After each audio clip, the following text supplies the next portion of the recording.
It's time for Tradey's Tuesday, of course. Given there's so much happening in the world of trade and in business, great man to talk to, Miles Primrose from Business Site. How are you doing? Very well. This is a beautiful, amazing studio.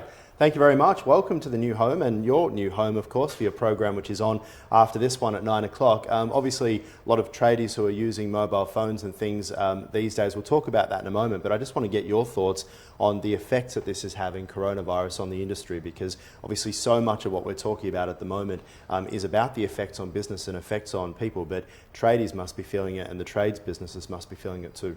Well, look, some of them are, and I believe that, I went to Coles last night, and one where I live, it's normally pretty good, or has been over the last couple of weeks.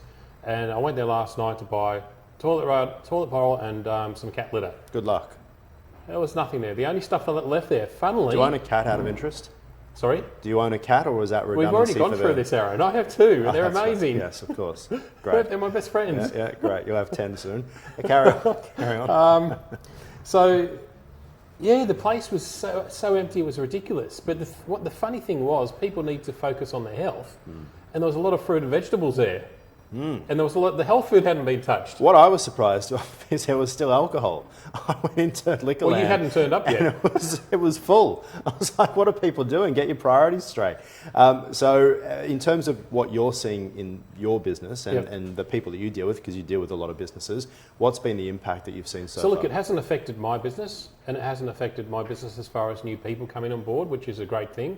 I did have a guy come in last week to come in and see me, and he actually said to me, you know when you go to shake somebody, it's actually a weird handshake. It doesn't fit in properly. Yeah. And it was like that at dawn, and I didn't think anything of it. Anyway, we went upstairs, and he said to me at the end, he said, look, I've got to apologise. I said, what for? He said, I wasn't sure if you wanted me to shake your hand or not. Oh. Because of all this that's going on. Yeah, right. So the Japanese bow is working for me these days pretty well. Well, I don't mind. I mean, I'm washing my hands a bit more, and probably doing that. I normally do that anyway, but I'm just doing it a little bit more. As far as the trades with suppliers, look, there's some people talking about plywood and a few things that they're having trouble getting, because weirdly enough, some of that's actually made overseas. Yes, exactly. So we haven't seen Bunnings run out of things yet, from what I've been seeing. I've been obviously been there quite a bit lately. If they were to run out, it would be from us building our studios, but we will start to see, won't we? Because even Kmart, you're looking on the shelves there, and they've run out of power cables and extension leads and all sorts of things, because people obviously preparing for hunkering down for quite a long time. My personal belief is it's not going to be as bad as what everybody thinks or believes. And I believe there's going to be a lot of people next month, they're going to have a house full of toilet paper.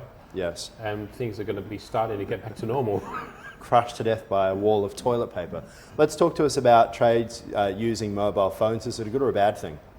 Well, if we look at what they're using their phones for, in a sense, like taking photos, to me, I have a lot of trades and builders that actually, their work standard is up here. Like the quality of the work is really high.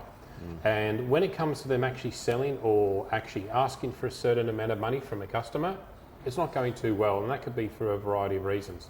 They've got an issue with money, they've got an issue asking for money, they might not have been in the right agreement in place, but one of the things is, what they need to do is they need to get a professional photographer, an architectural photographer, to actually take some amazing photos of actually some of the work they've done. And that's for a few reasons. One is that some might have a website, some might not, some might use a Facebook page, but when people go looking for a carpenter or an electrician or a plumber or somebody to do a kitchen, we all turn into a visual person, whether we're not, straight away.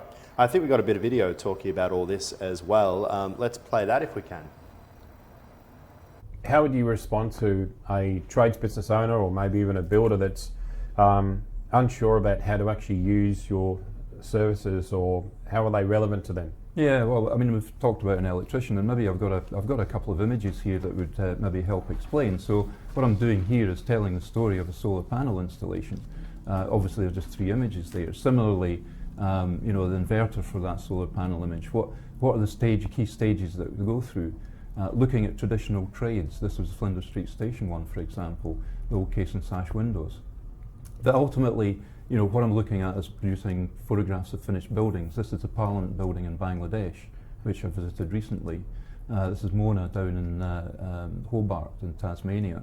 And really trying to get the best out of the building, but more locally, smaller buildings are equally important the way that we photograph them, getting down to sort of residential levels. So Photos of the work they've done. Okay, so I guess what we're hearing there is the point that we all use our mobile phones. We love to get a selfie, but when it comes to taking shots of your work, shots of the things that you're doing, you're kind of underselling yourself, right? Absolutely. Look, a lot of people are out there. You've got some genuine Instagram influencers, and the ones that they're out there, they're showing people the work that they're doing for, I suppose, the industry, the community they're in. Yep. And they might be having other genuine purposes, and that's fine for your phone. But as you said, when it comes to actually showcasing your work, it really does come down to showcasing your work. You need a professional architectural photographer to actually do things correctly, to make your $1 million work look like a $1 million job. Yeah, yeah. And that's where I believe a lot of these trades are actually, they're shooting themselves in the foot. That's not supposed to be a pun. No. With an nail gun. So they need to actually, if their work standard is up here, get an architectural photographer that can actually deliver that work standard on a photo, so they can actually post that online on Facebook, on Instagram, or if you go to get a quote for a kitchen, you can go to their webpage and you can see a gallery of some amazing photos. Yeah, sure. Perfect. Who's on the show today? We've got somebody called the Marketing Mentor that's going to talk to us about marketing. Well, there you go. Perfect. Particularly at a time like now. Look forward to it. Love your new space. What do you think?